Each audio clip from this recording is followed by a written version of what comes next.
Morning Marketing Podcast is brought to you by Esther of IPA Group, bringing premier online promotion to your business. And Melanie of Stomp Social Media Training, who empowers business owners to manage social media and marketing for themselves. Hey everyone, it's Melanie here, and I'm on my own today, just for complete change. I don't have a guest and I don't have Esther either. And I figured I've listened to lots of podcasts where people are there by themselves. It can't be that hard, surely. I'm not going to tell you how many takes this is. Anyway, moving on. Now, today I wanted to discuss something that happened to me earlier on this year.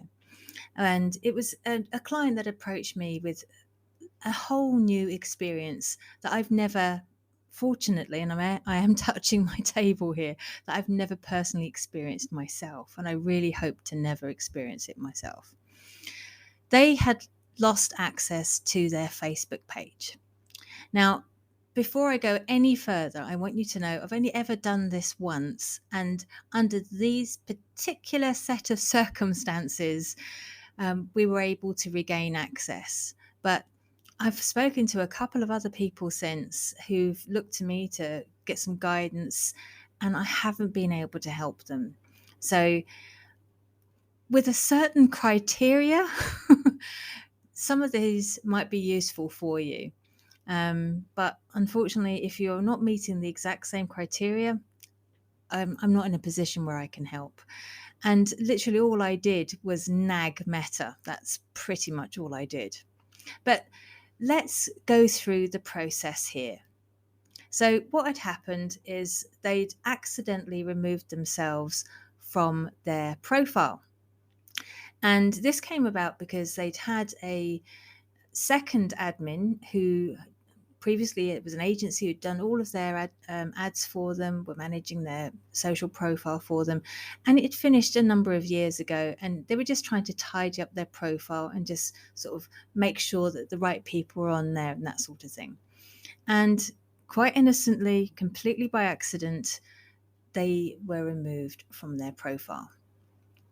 However, there was still a second admin. Now, you can only be removed if there's somebody else still on there. But then they couldn't get hold of that old admin. They weren't picking up. They weren't responding to messages. They weren't, responding to any emails. It really was quite dire. So they contacted me. They were looking for some help. They were, quite panicked, obviously. And we needed to get to work straight away. Now, under this particular set of circumstances, okay, so let me clarify this, under these particular set of circumstances, they had other pages that they were managing.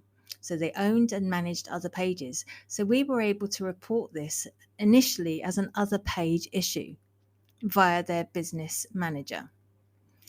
And we were able to chat with somebody actually real time using the Messenger facility. And this was great. It was very reassuring. The client and I, we were having a long chat with this Meta support person, and they were saying, yes, this shouldn't be a problem.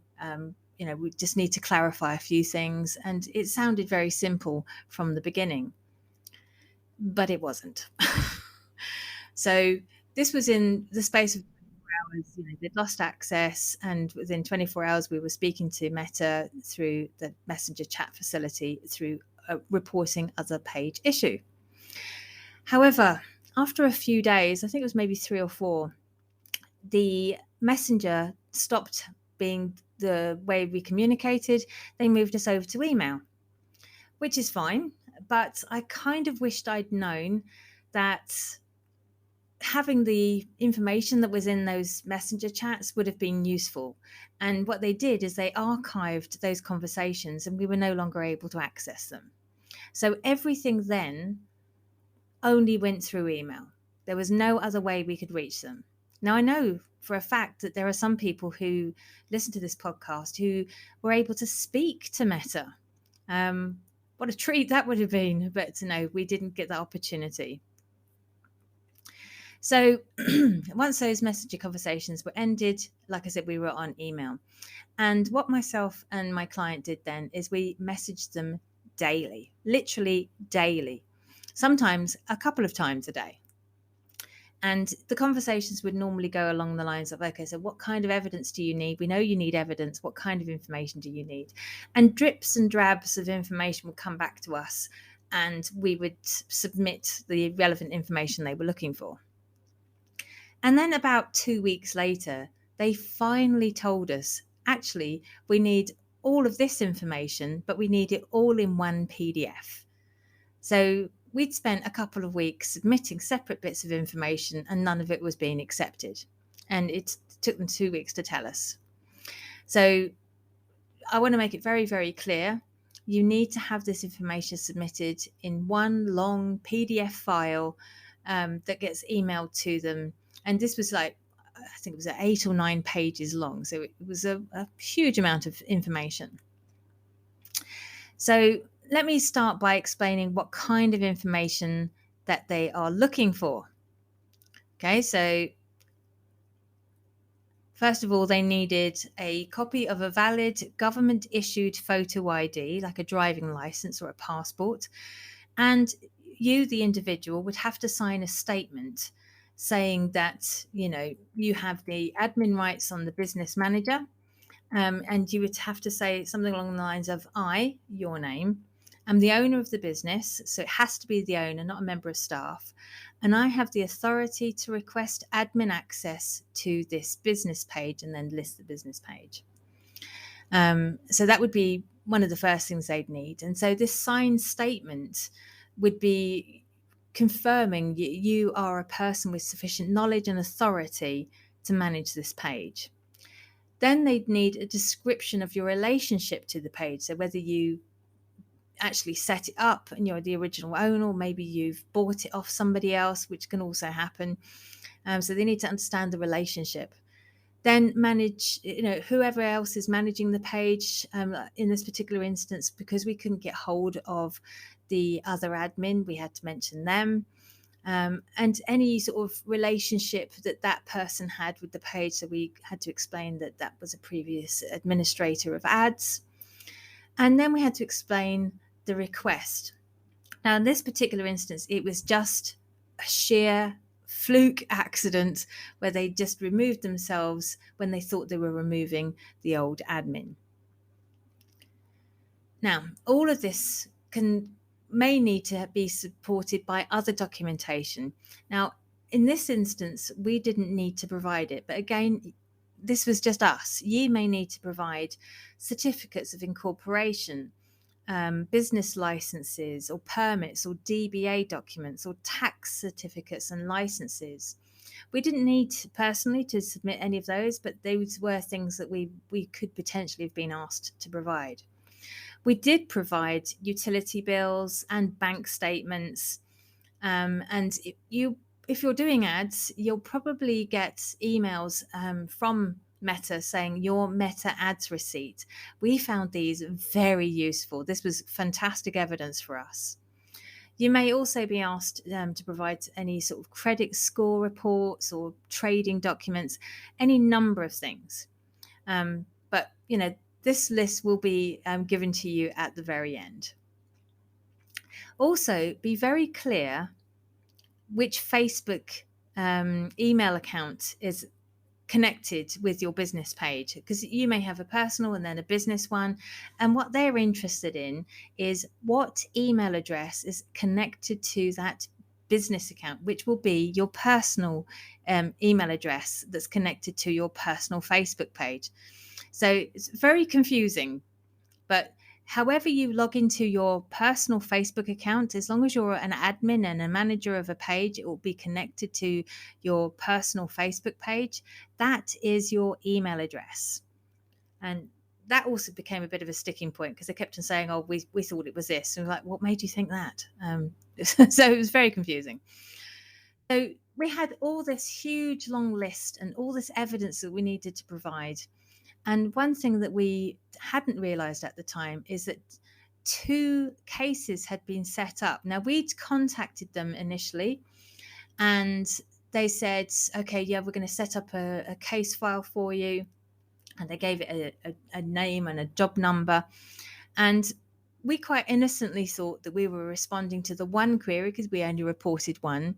But it turns out a week after we set up this initial query, Facebook had set up a second one. And unbeknownst to us, even though we were getting two teams of people contacting us, in fairness, we were having a different person contact us all the time. We never, ever had one point of contact. So we didn't realize that we were speaking to two different teams. And it was getting really frustrating at this stage because we kept on submitting the correct information and they were like, well, we haven't got it. And it was like, okay, so we would have to resubmit it again.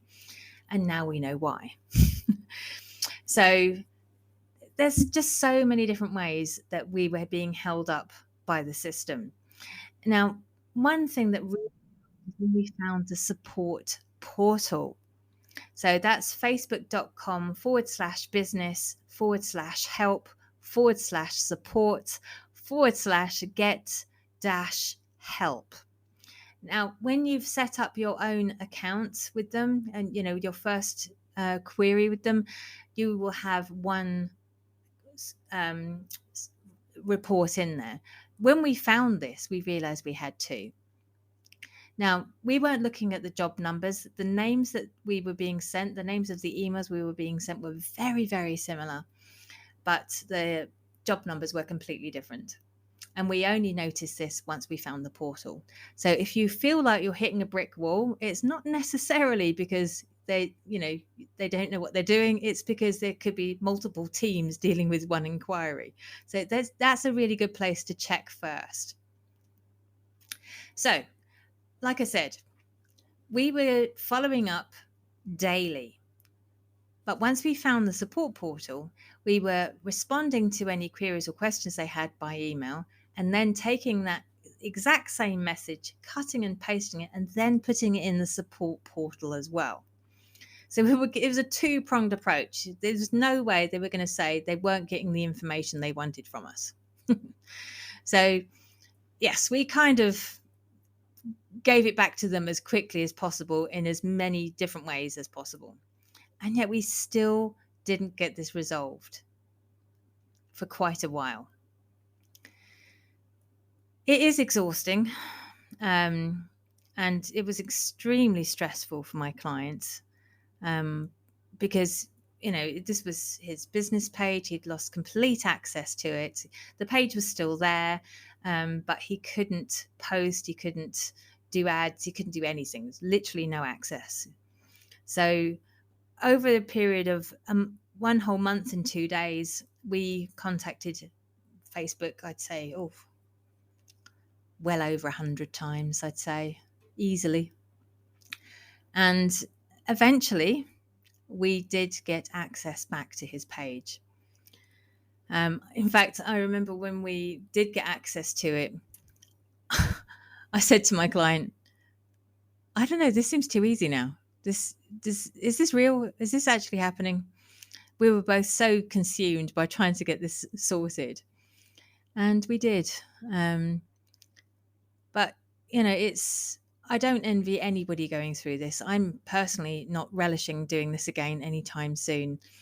But it is possible to get your page back. But, one big stumbling block for me, and we were so lucky we had access to this, was they asked us for the business manager ID. And the only way you know your business manager ID is by having it. And you only have your business manager ID if you have access to it. Yeah, that blew my mind. Because we were like, well, how do we find out our business manager ID? We don't have access to it. And very, very fortunately, my client, when he first added on this new admin a few years ago, they confirmed in writing the client's business manager ID in an email. And that is the only way we knew his business manager ID. I don't think if we hadn't have had that, I don't think we would have got him back on. Truthfully, I really don't think we would have done. So, yeah, it was long, painful, arduous, but in the end, we managed to get him full access back to his page. And the lesson learnt here is it's made far too easy to remove yourself. You know, there's just so many different layers that people have to understand Business Manager. And purely because that last admin hadn't removed themselves properly, if they had have done, this would never have happened. So I hope this helps. I know this probably isn't made very clear because I'm doing a podcast, but you will be able to see my blog that's coming out this week. So it will be out on Wednesday this week. And I hope you find it useful. Like I said, it's only really useful for a certain criteria, but there will be some people out there that will find it useful. If you need any clarification or any updates or anything else that I can help you with regarding trying to regain access to your Facebook page, then you know where to find me. Look me up at Melanie at stomp.ie, and I will do my absolute best to help you. So, yeah, that was weird. I spoke to myself for like a while, like a whole 16 minutes. I never realized I said like so much. Anyway, I hope you found this useful, and all being well and good, I'll have my podcast wife back for next week. Have a great week, guys.